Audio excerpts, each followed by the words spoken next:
What's up, guys?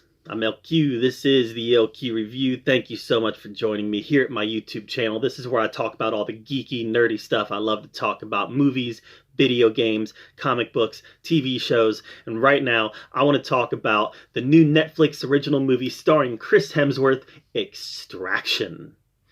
And you know, Chris Hemsworth, Thor, stars in it. It's written by, I think, Joe Russo. It's one of the two Russo brothers. I think it's Joe Russo who wrote this. And so it's got a lot of that Marvel MCU DNA in it. Even Hopper from Stranger Things, who plays in the Black Widow movie, he shows up. David Harbour, he shows up in this movie briefly as well. So there's definitely some MCU DNA in here. So I think because of that, because of the MCU DNA that is inherent in this movie, I think a lot of people are going to be very forgiving of this movie.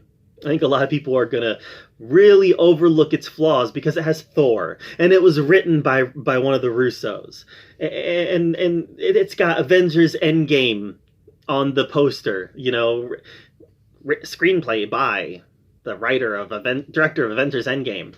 That's on the poster. People are going to be really forgiving of this movie. And the reality is that this movie just really wasn't that good.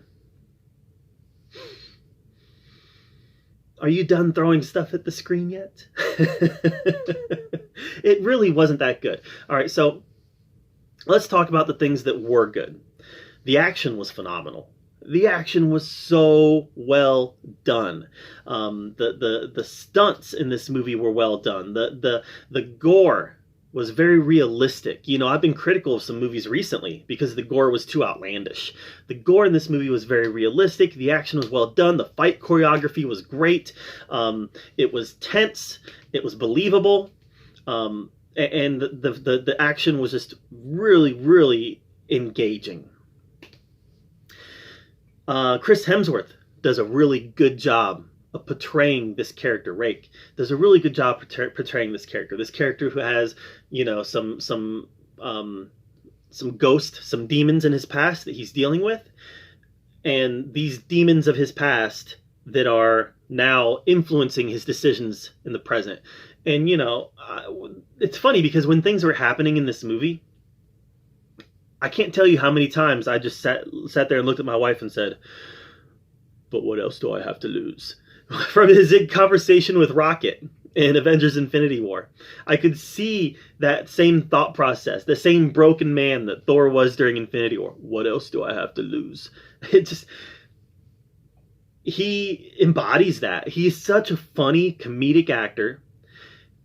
And he's so good at the action. But another thing that Chris Hemsworth is very good at is drawing empathy. He's very good at bringing out emotion, especially when that emotion is painful.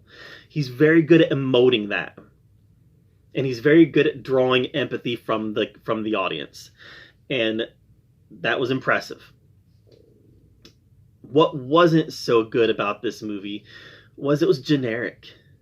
So much of this movie is stuff we've seen before. You know, the mercenary goes in to rescue the kid, and despite all odds, he's going to put everything that he knows and his whole life on the line to rescue this kid that he doesn't even know. And I'm going to end up teaming up with one of the bad guys who ended up being one of the good guys, and we're going to save this kid together. And by the way, we're all going to die, and we're going to die and sacrifice ourselves for this kid. It was just all very familiar.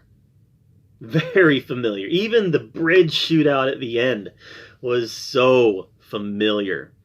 It just felt like been there, done that, if that makes any sense. It really felt like, I can't tell you how many times I felt during the movie like I was watching Chris Hemsworth in Call of Duty.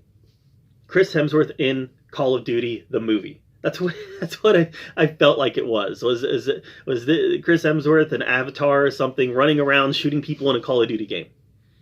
That's what it felt like. So it all felt very familiar. It didn't feel like we were trekking over any new ground. And it was all very predictable. When David Harbour's character got introduced, I remember telling my wife, I said, he's going to betray them. He's going to die. Within the first 2 or 3 minutes of him being there, she was like, oh, I like him. It's a Stranger Things guy. And then I said, yep, David Harbour. He's going to betray them. He's going to die. I mean, immediately when he showed up, that's what I said. And that's exactly what happened. Now, I thought it was going to be Chris Hemsworth who killed him, not the boy. But very predictable. This was a basic Netflix movie. A Netflix paint-by-numbers movie. Here's the numbers in the little slots. We got to paint them the right colors so we can have a finished product. And that's what we get in Extraction. Is all the numbers are painted in nicely. There's our finished product, and it's very predictable and very pretty. There was good stuff in it. Like I said, the action was good. Chris Hemsworth gives a good performance. David Harbour gives a good performance for the short amount that he's in there. But the movie didn't bring anything new. It was incredibly predictable. And I wasn't really a big fan of the ending as well. I just wasn't. I wasn't a big fan of the ending on the bridge. And then I wasn't a big fan of the ambiguous ending that they gave us. Is he or isn't he alive? Tell us. Tell us. You're the storyteller. Tell us what you're wanting to say. And I realize sometimes they say there's art in leaving it ambiguous. Well, you make up the decision. You make up your mind on whether you think he's alive or dead. There's nothing art about this movie. There's the whole movie for 2 hours. There's nothing artsy about it. There's nothing ambiguous about it the whole 2 hours. There's nothing artsy. This is a Call of Duty the movie. There's nothing artsy about it. So why have this artsy, ambiguous ending where we get to make up our minds on whether or not he's alive? No. Tell us. Tell us.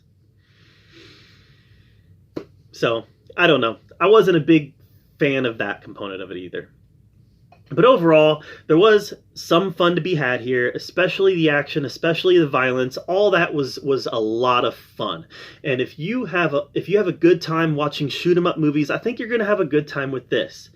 I wanted a little bit more, given the fact that it was written by one of the Russos, given the fact that it did star Chris Hemsworth. I wanted a little bit more out of it.